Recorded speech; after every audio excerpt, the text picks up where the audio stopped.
You can choose. Well, and it's also formation. It's bad formation. Like they weren't, and that goes to sex education because they weren't taught. Right. They weren't taught about, it's not about sex education, it's about relationship education. How do I relate? Okay, this is too good. Sorry. Are we good? This is is going to be such a good podcast. I'm so excited for this. Yes. Okay. I'm really excited about this. Okay, so ready to roll? Yes. Okay. Okay, guys, we are rolling into another episode of the Candace Owens Show, and we are talking about sex. Yes, now I have your attention. Are we an over-sexualized culture? Are we not sexualized enough? Here to discuss all things sex with me, Lila Rose. Welcome to the Candace Owens Show. Thank you, Candace. I had to jump the gun there because we were having this off-camera conversation. It's all really exciting. And I know that you do a lot of work in talking about abortion and the harms that abortion brings. But then Marissa told me you also talk about chastity. Yeah. Mm-hmm. And I was instantly like, oh my goodness, I have to have her on the show. Not because I have an opinion on it, but because I almost don't have an opinion on it and I want to work through it. Well, I think you do. I think you do have an opinion. I think but I you do. maybe just haven't, we'll talk about it. Right. Yeah. So did you remain a virgin until you were married? Yeah. Wow. Yes.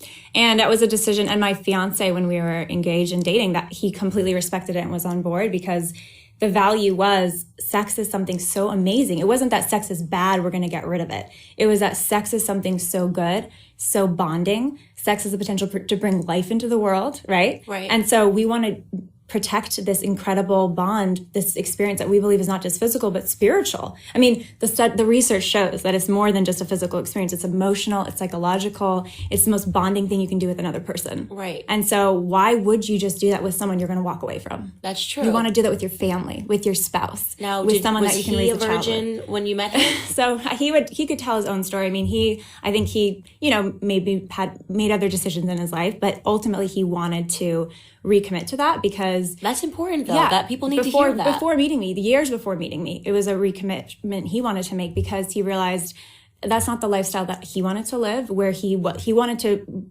save that for his future wife, and that's something a lot of people today, they think, oh, I've already had sex. It's not a big deal. It's not a big deal anymore. But it is a big deal. It is a huge deal. And it doesn't matter what you've done in the past. It matters what you're going to do in the future. And I think you can think about it this way. When you're having sex with someone or you're dating someone, it doesn't even matter even before that. This is someone's future spouse. This could be someone's future wife or husband. So you want to treat them with respect. You don't own them. They don't own you. Right. So you want to treat them with that respect. So I have to ask you and I are the same age. And so we kind of grew up in the same climate socially, I would say. It's okay. We're both 30. We're really old women here. We're old. Yeah. And what was that like for you growing up and deciding that you were going to commit yourself to God? Because I can only imagine in the climate that I grew up in, you're kind of considered the weird person if you're not sexualized. Yeah. People were, when it would come, it's not like I went around saying, I'm a virgin, but when it would somehow randomly occasionally come up in conversation, people were usually shocked. Like, how can you be 29 years old and, still not have had sex? And I think that that's a complete confusion that our culture has right now. The confusion of our culture says that it's actually normal to have sex when you're really young.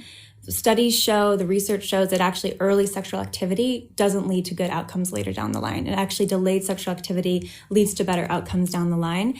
And what do you mean in terms of outcomes? Outcomes meaning your relationship happiness, your economic happiness, physical health because of STIs, the potential for a pregnancy when you're not prepared for it. Right. So I think that, first of all, that's just the social data on that. But from a spiritual perspective, if we think sex is just an act you do, right? And all that matters is consent. It's all about consent today, right? All you need to do is consent and then you're good, right? That's the Me Too movement. As long as there's consent, that's good. We need consent, but consent is not enough. Sex should be about love. It should be about commitment. It should be about responsibility. And it is built to be about children. And it's only because we sterilize it. I mean, we use women, think about it. All these women our age and younger are taking birth control pills. They're being told you need to sterilize yourself. You need to shut down your hormones in order to be sexually available to men. I mean, that's what that message is. Right. No, it's actually really funny that you talk about that and why my wheels started turning in my head when you started talking about chastity, because I remember just being so young and no matter what you had, and this always freaks me out. So I was really staunchly against birth control pills by myself, came up with that conclusion all by myself. Yeah, it's very dangerous for our health. It's dangerous, but the way that they promote it is what turned me off to it immediately. So it was sort of like you turn 12, you go to the doctor, you say you have a pimple They're like birth control Right, pills. right. Go to the doctor, you say They you don't have a look at the headache. underlying problems. Birth control pills. You could say anything, and right. they say birth control pills help. And at a very young age, I was very suspicious of that. Good. And I swear, and Smart. I said, I don't know why every time I have any ailment, you keep telling me this birth control pill is going to fix it. But just it's a no from me. It's a hard no from me.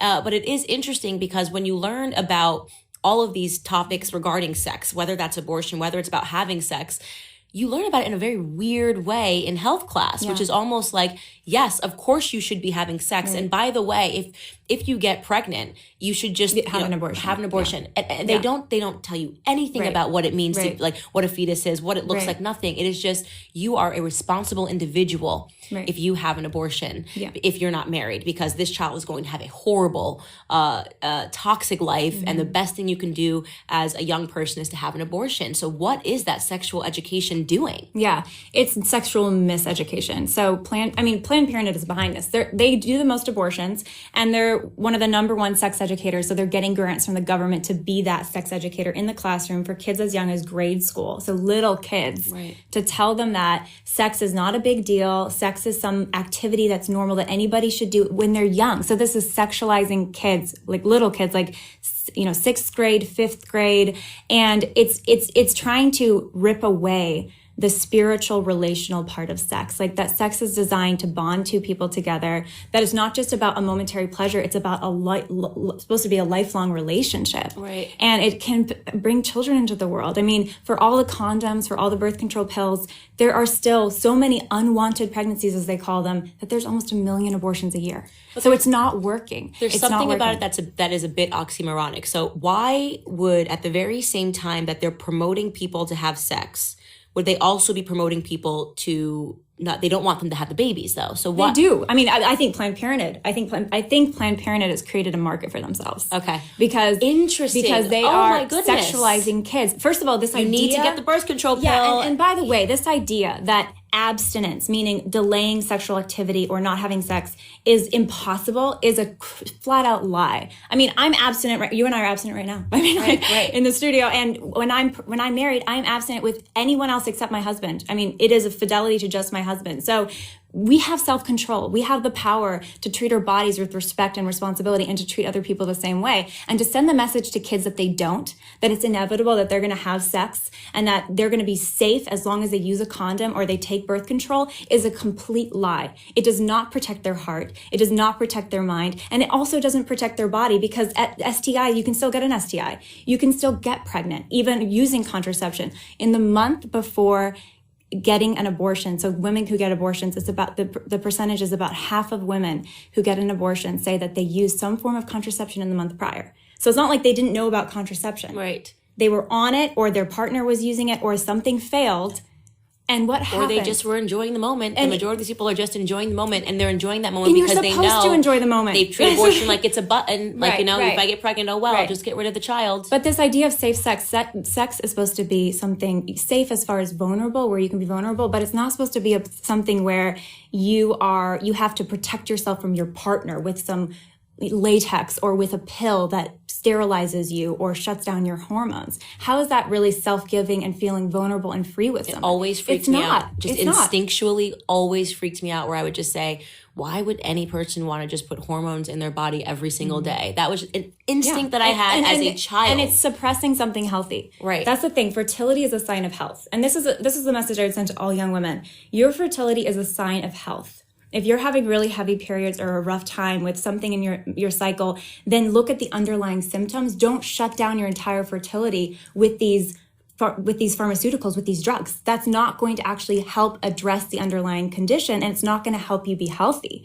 And it's going to create long-term problems. I mean, I'm so glad you were so against it, because they create fertility problems for women later on. Something in the back of my head said cancer, that. Especially the ones where they insert something in you and you don't get your period for a year. Yeah. And I remember one of my girlfriends was going to get this, and I was like, does something not just in the back of your head scream wrong about this? And let me just say, because I do want to normalize this discussion in the sense that I've been very open about the fact that I took a very liberal route to conservatism. So even though I was staunchly against birth control pills, bizarrely, I didn't have this idea about sex as I wanted to be one of the cool kids. And so I lost my virginity when I wasn't too young, but I lost my virginity when I was in high school. And it I was regretted normal. It was probably seen as like normal. In fact, you would be weird if you didn't. And I regret it. And so that's why this conversation was so interesting to me. And why? Why? See, that's why did I regret it? Yeah. What is that? The heart of that? What's the regret? Because the person meant absolutely nothing to me, and I was doing it because I wanted to fit in. Yeah. I was doing it because this was the normal thing to do, and you were considered weird if you didn't do these sorts of things. So and that's the culture. It's not even just peer pressure from your students. It's pure pressure from society. It's everything that you're seeing on TV. It's everything that you're being taught by your teachers. And it's Planned Parenthood. I wish I had waited. In the classroom. Now I'm engaged. I wish I had waited. And that's a really sad thing and a weird thing to say now, obviously, because I lived a different lifestyle. But that guilt started creeping up on me before I got engaged, before I met my fiance. I was in a relationship, and I had this conversation where I was like, I think I kind of want to recommit myself back to God. And my boyfriend at the time said, no. Like, if you don't have, and this is when I knew that something was really wrong, right? Yeah. Like, meaning, I love you if you'll have sex with me. That was the message. That's what I heard, right? And it was, well, everything will fall apart. That's not love. That is not love. It's not. Yeah. Sex is, I think his excuse, what he said to me was, sex is how people connect. Right? It is, but with someone that you're going to love lifelong and you've given everything to. It's more. It's more than that, yeah. You know? And so it's interesting to me that I had this guilt started creeping up on me in my mid-20s, thinking that I had done something really wrong and really terrible, but I had just accepted that was okay and that's what you're supposed to do to earn the love. Now you'll stay with me, right? Because we're having sex, and ultimately it means nothing. And I think a lot of people, they move in together. It's like the man's not marrying them, right? So they're not down on one knee offering the ring, pledging their life to them lifelong, so that we're going to try it out.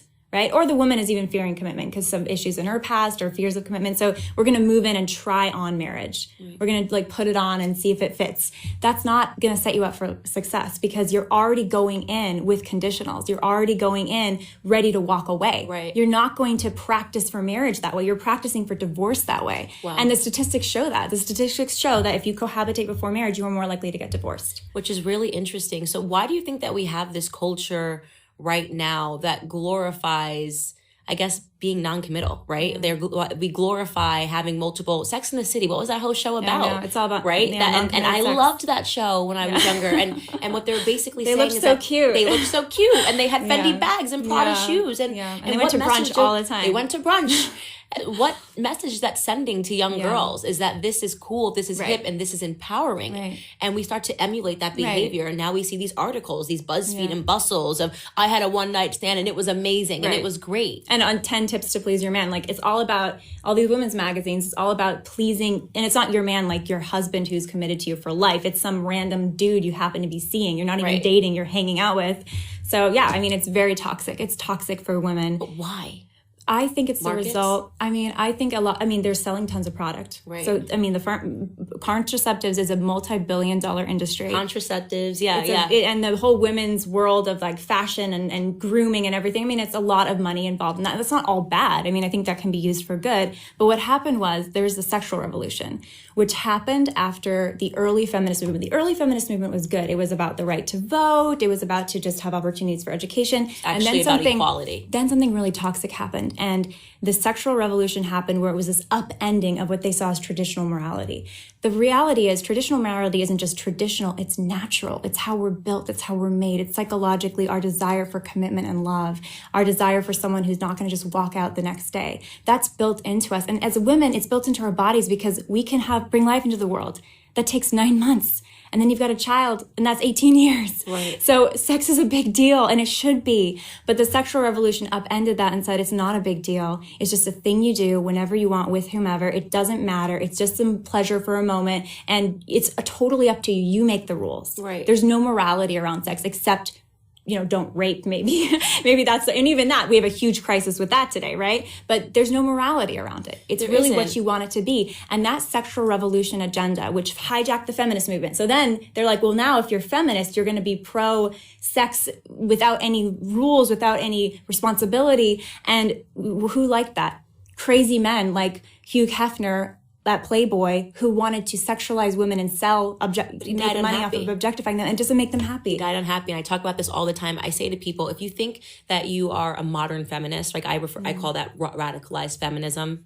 We should stop calling it feminism altogether. It's not, because they see how they treat people like you and I, right? Who are talking about real issues. But I always say to people... And they won't talk about this, by the way. Oh, no, they won't. And they would never welcome us in on the pretend women walk away from a one-night stand and they're fine. There's no baggage. They're shamed. There's no issue. They're shamed. And they don't feel happy about it. And I have girlfriends that make a living out of writing about their sexual deeds with men. And I genuinely feel so sad for them. I feel so sad for them because I say it's not what you want and it's not what men want. And yet you've let a society convince you that this is normal to pen all of your bad dates, all of your bad sexual experiences, because you probably watched an episode of Carrie Bradshaw in Sex and the City too young. I wanted to be like Carrie Bradshaw. Like I did. And the first thing I ever wanted to do was to be a journalist. And we have this culture that says, yes, more of this. Instagram gives even more birth to this. Social media, where I always say, like, if you want to get a million followers on Instagram, take your top off, do something and say, I'm empowered. Right? This is empowerment to me. And then you have younger generations like Ariana Grande, who I think is miserable, who I think is actually unhappy, who goes out and is talking about in her music about being on top of men and waking up the next morning. She's objectifying herself. And calling it empowerment. And she has over 100 million little girls looking at her. Empowerment. Right? It's very, very bad. And if you criticize it or you say that's harmful, it's like, well, you're shaming women. It's not to shame. Like, this is not to shame. This is to liberate. This is because we know what makes people happy. It's not, you're not going to be happy sleeping with 5 different guys in 5 months. You're not going to be happy divorcing. You're not going to be happy getting an STI. You're not going to be happy getting pregnant unexpectedly or getting an abortion. Like, we know these things don't make people happy. Right. So we want people, and we know that sex, and this is the other thing, actually, the studies show, and the Atlantic just did this piece on this 2 weeks ago, these two, and they weren't even pro-life or anything, these women, and they wrote that they do the studies, and this is years of social data, so it's not just their study, it's other studies, that people who are married have the most sex and the best sex.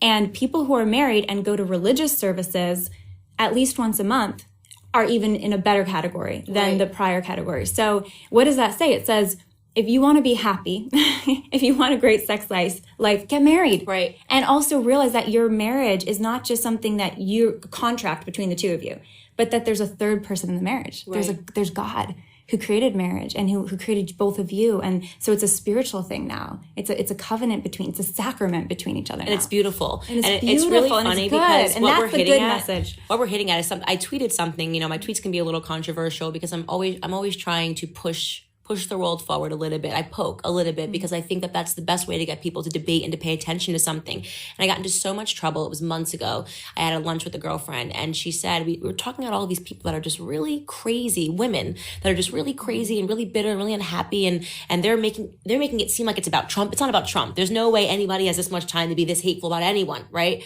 And he's used as a scapegoat. He is a scapegoat. And what I said was at this lunch, this young woman said to me, for women that don't have children and don't get married, and the expression that she used which got me in trouble was, if they don't use their eggs, they scramble, right? And it obviously is something that pissed a lot of people off. But I think a broader way to say that, which is that we are, like you said, tradition, right? There is something natural about it, right? And when you keep trying to buck the trend and to intentionally not do something that comes natural to you, right? Like, you want to find someone, you want to find a partner, you want to have children, and yet you let society convince you otherwise, you will end up like Kathy Griffin. You will end up like Chelsea Handler. You will end up like Sarah Silverman. I don't mean to call these women out, to make them feel badly. But I wonder if they made different decisions and invited something else into their life, right? Rather than feminism. If they would be different, if they would be more fulfilled. And yet they look at people like us and think there's something wrong with that. Like, I don't need a man is the new empowering slogan. Women can do it by themselves. We're made for each other. Men and women are made for each other. It's symbiotic. It's beautiful. It's complementary. It is. And and I think, again, back to the whole thing of shame. I mean, shame is natural to the human person to feel it because we know it triggers when something's wrong, right? And the moral law, which I believe there's an absolute moral law that exists. Don't kill, don't rape, don't commit adultery, which is connected to other sexual ethics. And that mirrors a biological reality, the way we're wired psychologically, the way our bodies work. So this, when you say traditional, yes, it's traditional. And like you said, it's natural. These are two things that work together. And that's why all the social data backs up that getting married, waiting before you get married to have sex, getting married, and then having a child. So doing it in that order is where people are more successful economically, psychologically, they're happier, they're healthier. That is what the data shows. But you know what I think it is, though, also, and this is why I kind of try to be in the middle here, because when these people say, no, now we have to let people have abortion whenever they want, and they're out screaming and they're fighting for babies to be murdered, you say, where does that come from? Do I think these people are fundamentally evil? No. Yeah. I think they're fighting for something that is fundamentally evil, but we have to ask ourselves why. Right. Why are they fighting for that? And I think what happens is that you make a decision when you're really young because society tells you it's okay and it's normal. And a lot of these people have had abortions, right? A lot of these people, like me, had sex when they were young. And so they think that if they go the other way, they're suddenly become a hypocrite. So they start fighting for something that they don't even believe in anymore. And it's almost incumbent upon people like me, like I wish I had done what you did. Maybe the space for the people like me who didn't wait until they were married is to say to people, I wasn't happy. I wasn't fulfilled and I wish I had done what Lila did. And at any moment you can change your mind. You can recommit. Like when you brought up your husband, you can recommit. And that's just as beautiful as an act, and you can be on the side of goodness. In many ways it's more beautiful. It's more beautiful. It's like it's having the courage to make you wrong. Change your life. Yeah. And that's hard. That's hard to do. It takes a lot of humility. A lot of humility, and it's not popular, right? This isn't the stuff that's gonna get us on late night TV. That's for sure. They're not gonna be like, oh, what wonderful, talk about chastity. Well, that can change. We can change all that. I love it. It's like Prager, become the media. Become the media. Let's create it. Let's make girls want to watch this and have conversations about this and make decisions in their own self. I think the most beautiful thing a woman can do is wait until they're married to have sex. I really do. I admire people that took that route. I wasn't that girl, but I hope that people watch me and hear me talk about that and say, you know what, I still have a chance to make that decision. Or I can turn around and say, you know what, now I'm going to wait until I meet that person. Because when you do meet that person, as you said, there is something so spiritual. It transcends societal expectations, conversations, and you realize that society is doing something really tricky right now. Yeah. And I think we need to, sex is beautiful, right? And that's why women taking off their shirts on Instagram, they get more followers. I mean, there's something about sex that's just incredibly attractive. I mean, it's the way we're wired. It's the way we create future generations and make the human race continue, right? But I think that's part of the message too. It's like, sex isn't bad. It's like, not that you're not thinking sex is good enough. You're treating sex like it's not good enough, actually. That's the problem. And so I think media has a huge role to play in it. But we can change that. We can change that one step at a time, doing our part to say, look, sex is amazing. Marriage is amazing. Marriage is awesome. I think part of it is that marriage is looked down as not that great, not that fun. That's the ball and chain. You settle down. You can't travel anymore. Kids are going to ruin your life, you know? There's all this negative messaging around marriage and family and kids. And, you know, it's just boring. And that's not true, you know? And that's why, you know, being married now, I'm like, it is awesome. I know we're only 6 months in, but it's a gift. And I know it's hard. It can be challenging, but we're going to work on that. And this is our life project together, and it is, and with God we can do it. Like God can give us the strength. God, and all of these things that society makes you think is not normal. And I think especially the public school system has really done a number on children, and you literally come out backwards. Like they just send you out into the world backwards. Everything you think you should know. Like you come out being like, yes, abortion is empowering. Don't need a man. Like think about how weird that is. I learned actively in a feminist 101 course in high school that there was something virtuous about hating men. Hating men. What are they trying to create in that classroom? To come out bitter and angry towards the patriarchy and men. I mean, the messages are sex means nothing. It's just this thing you do. Just make sure it's safe, right? And make sure there's consent. That, you know, putting animosity negativity between the sexes. So like men are out to get me, or women are not to be trusted, or whatever.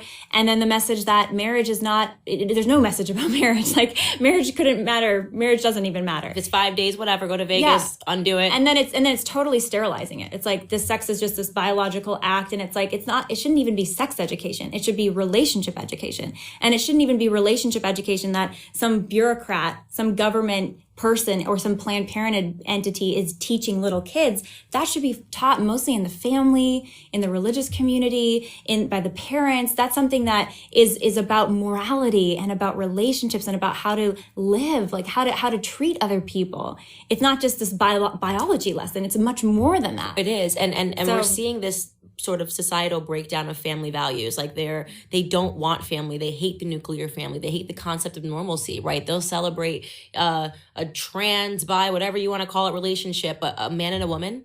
They reject it in society. Like you're considered a token of evil. Like that this all needs to be, it's true. This all needs to be destroyed. Yeah. And we need to make men women and women men. And what I see, the reason for that, I think, is because, like you said, the family unit is responsible for instilling values inside of the children. So if you don't want the children to have any values, if you don't want the children to believe in God, if you want the children to believe in government, if you want the children to believe in Hollywood, break down the family first. It's a threat. So the family, a strong mother, a strong father who love each other, who respect each other, who fought for each other and are committed to each other for life, for having kids, is a threat to a powerful bureaucracy that wants to control everything. It is a threat to the elites who want to sell you products in entertainment or wherever else, who want to control the way that you think and sell you stuff. Right. I mean, it is a threat to that. And I think it's a spiritual thing too. I mean, I'm a Catholic. I believe that there's spiritual powers at work here. And, that's a debate. Anyone could debate on that. But I think that this is a fight for the soul of our country and the soul of the family. Right. And so all of these things, abortion, the breakdown of sexuality, the breakdown of marriages, they're a threat against the family. They're a threat against the child. How do we revamp it, though? How do you revamp it? It's a huge thing. And I hope that this plays some really small part in it, right? Because we know that millions will see this and great. But how do we go about changing the radicalization of the education system? Because that's where people are getting radicalized in the school system. I'm a big advocate of alternate education approaches. So charter schools, private schools, as they can be afforded, homeschooling. Right. They attach a stigma to that too. I was blessed to be homeschooled for a lot of my education. That's why you came out so good. Okay. But I mean, other people, one public school can look very different from another, depending where it is, depending on the culture around it, what city it's in, what community it's in. But I think that it comes back to the education system, I think, is a product of our families, right? How strong are our families? How present are our families? Is there a mom and a dad at home? Because that's already going to set you up for more success, even if there are negative forces at school. So there's a lot of pieces in play, and I don't have all the solutions as far as the public policy side on education, because that's a complex conversation. We could do 10 podcasts on that, interview 10 experts, but I think it comes back to one person at a time. I believe one person choosing to put their trust in a power higher than themselves, to give their life up for something bigger than themselves. Right. Not just about me, but about self-gift. And that's what, going back to sex, it's about self-gift. It's giving to you because I love you. In my marriage, I'm giving myself for my husband. He's giving himself for me. That's at the core of what it means to be human, is self-gift. Right. That's what ennobles us and makes us our ability to sacrifice for each other, our ability to love. So I think as a cultural change, our society needs to recognize there's absolute truths, absolute moralities that we need to acknowledge and say that they're good. They're not there to limit us and hurt us. They're there to set us free so that we can then love. We can love each other and treat each other as we're meant to treat each other and be loved the way we're meant to be loved. That's the end message. Right. And it's so interesting that you say that, because right now we live in a climate where narcissism is celebrated. Yeah. It's encouraged at every turn. Narcissism is encouraged, right? That's what Instagram's all about, right? Yeah. Well, they're making money. Clicks, the tech companies make money. How many likes can I get? How many people can see me? What is abortion if not the ultimate narcissism? Where you say, not only did I get to enjoy myself, but I've decided that my life is way too valuable to be inconvenienced by another child. That is narcissism, right? Yeah, where it's all about you and nobody else ever. And that's why we're seeing this rejection of God in society. Even some of my very conservative followers followers, I love to read the comments and get feedback. They'll say, oh, I love this, I believe in this, but I wish we'd stay away from, the God conversation. And I always want to rebut and say, what bothers you about the fact that somebody is giving themselves to a higher power? Right. Have you ever met anybody that's deeply religious that completely offended you? Right, because they believe in what? Family, right? They want to live their life according to the Bible, or the Torah. Like, what is it about that you instantly reject about God is a better question. Right. And you can go I'm not going to talk about God. I'll just talk about the social data, the outcomes, and that all backs up these moral things we're talking about. Right. But look, even our Declaration of Independence references a creator who endowed us with certain inalienable rights. All of our money. In God we trust. In God we trust. And there's a reason for that. Because if there's not a higher power, if there's not a higher authority, where is it at? Government decides. They can change what our rights are. They can change what the dignity of the person means. It's all relative. It doesn't matter. You can't have a society that has justice and love in it that way. Government becomes God. Yes. They don't realize that's the moment that you reject God, you actually are accepting government. Yeah. And that's why in all of these communist and socialist societies like that, I mean, think about what the tenets of communism is really about. No God. It's just us. And that's a sad society to live in, whether you believe in God or not. And an important question to ask an atheist is, do you hope you're wrong? Do you hope you're wrong? Do you hope that there's something beyond this? Because if you hope you're right and you hope that there's nothing left than this, that's a scary society to live in. Yeah. And there's a lot of evidence for the existence of God, but at the end of the day, it comes down to a choice of, do I want to trust that there's order to the universe? There's a lot of evidence for it, right? Order of the universe, the design of the universe, the design of like our bodies, how they're made to have children, our relationship with men, all these things we're talking about have an order in the universe as they have an order in the moral law.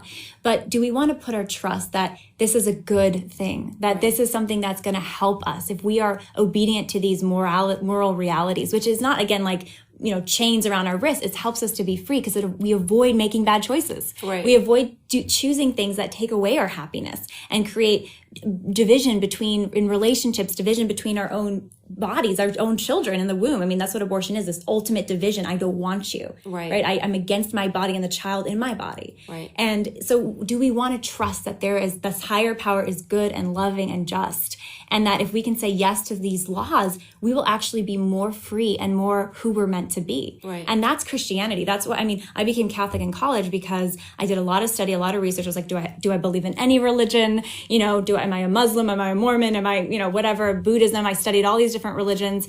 And I came to first the historical reality of Christ. 2,000 years ago, entered human history. It's never been the same. He came and fulfilled all of these prophecies of Judaism.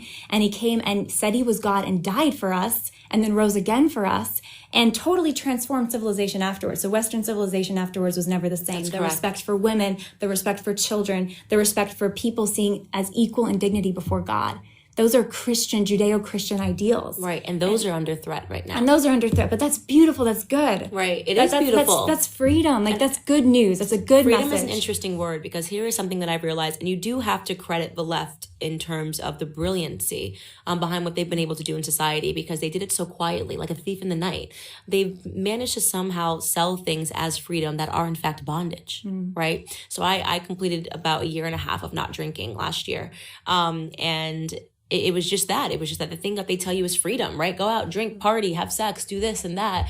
In the end, starts to feel like bondage, and you become this person that's not happy. So how is it freedom? Just because you took a picture, you don't remember what happened last night. That's kind of a scary thing, right? You don't remember what happened last night. And they've managed to, via the media and via the education system and via the destruction of the family unit, sell people their own demise. Yeah, I mean, literal salt to a slug. Yeah, I think you're spot on. They've taken the language, and they did this with abortion. I mean, you see choice. Reproductive empowerment, these terms used to mask straight up murder, killing a human life who's totally innocent and trying to just grow. And they put these positive terms on it.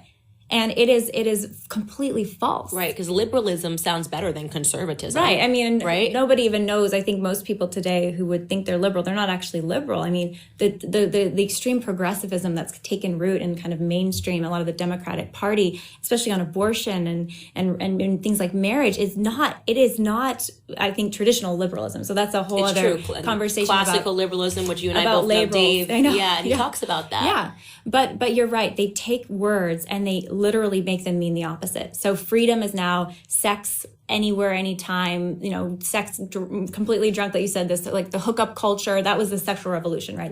We're sexually free now. No, you're actually enslaving yourself. You're enslaved. You're enslaving yourself. And then abortion, which is choice, right? This is empowerment. This is women's rights. Those are great sounding words. Right. I'm for choice. I'm for women's empowerment. I'm for women's rights. I'm a woman. I'm for human rights.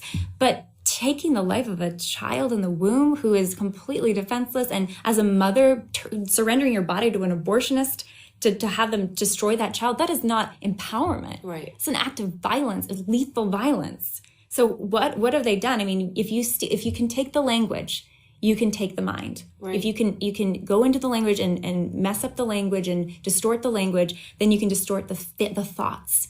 And so it is so important, like you're saying, we have to take back the language here. We do. This is not choice. They're programming this is not us, and they're programming us really young, and they have schools, the ability like to do it because they know that, especially in these one-parent homes, the parents don't have time to look over their children's homework when they get home. The parents don't have time, and that it all feeds into one another, where you break down the family, and now the teachers are in control, and they can feed you whatever they want. So whoever is telling that children when they are that young that sex, you can pick your gender, you can have sex whenever you want, you can do whatever you want, this is normal. They in many ways are creating minds, and then in turn creating a society, which is where we've ended up today, which is really radical. But I have to say this, and let me know if you agree, I'm optimistic. I'm optimistic. I think that we went really far left, and in the process, a lot of people woke up, and I was one of those people who woke up and said, whoa, not that liberal. Are you optimistic, cautiously optimistic, pessimistic? How do you feel? Yeah, I'm extremely hopeful.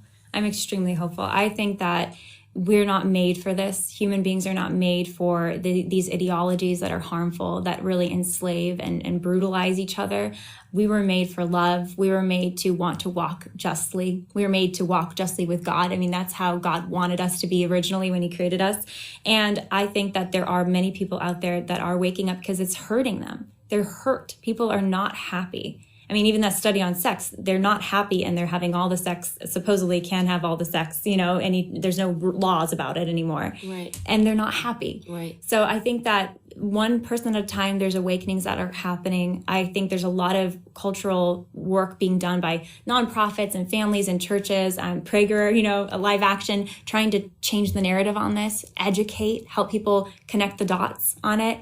And then just people, one at a time. I mean, the power of your marriage, when you get married, the power of your marriage, the power of your love is going to be an example to other people. Right. And when you have kids, that's going to be in the way you love your kids, that's going to be an example. And that it's a good thing. Marriage and children are good. And you have a podcast coming out. Yes. And I'll be talking about all of this and more. What's it called? It's called Lila Rose Podcast. Lila Rose Podcast. Show. Yeah. Great. Well, I would love to be a guest. Yes. Yeah, I would love to have I'm inviting myself. No, please come on. Because we have to give each other platforms. Yeah. We need to give these young girls that are questioning themselves. And I just remember being young. I was saying to you before we started this, and I'm so happy my 20s are over. I turned 30, and I'm so happy because I just remember being wrought with insecurity and not knowing what was right and what was wrong, but pretending I was so happy. Yeah. And now I feel settled. And it's because of all of these conservative tenets. It's because of marriage. It's because I know what my life is going to. And it's because I know that I'm on the side of goodness. Yes. That I'm on the side of goodness. I'm fighting for lives, right? I'm fighting for people to be who they are in their natural state and not what society tells them is going to make them happy. Yeah, it's beautiful. So it really is a blessing. Do you have any, by the way, are we able to talk about your news? Oh, yeah, sure. Yeah. Of course, yeah. It's a baby now. So Yes. I'm 6 weeks pregnant. It's so exciting. Yes. Yeah, we're thrilled. I was telling Candace earlier, I'm like, I might feel like I have to throw up during this interview. Right. It's really bad morning sickness. But congratulations. Yeah, honestly, I mean, I'm thrilled too, because I'm just like, somebody with your morality should have 20 children. Oh. I really do believe that. Well, I'm 30, so we'll see. I don't know. 20 might not be in the Just get it up. Twins, right. triplets, we'll work tuplets. hard on it. Yeah, exactly. So we wrap up every episode by letting you leave one message to the world. So you're going to look at the camera. Okay. We're going to put 2 minutes. You can use all the 2 minutes or less than. And if you could have one message fall upon the ears of every single person in society, what would it be? Lila Rose, 2 minutes. On your mark, get set, go. God created each of us for love, to love and to be loved. He is love. God is a God of love. And the work I've been involved in to stop abortion is because I think I know every person is created in God's image and likeness. You are created in his image and likeness. I am. He loves us.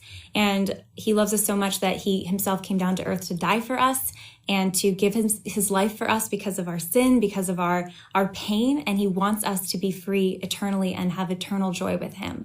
So no matter where you are, no matter what you've done in your life, no matter what's happening in your life, there is a beautiful plan that God has. He created you for a purpose. He created you with beauty and with purpose and with meaning. And there is a beautiful plan that he has.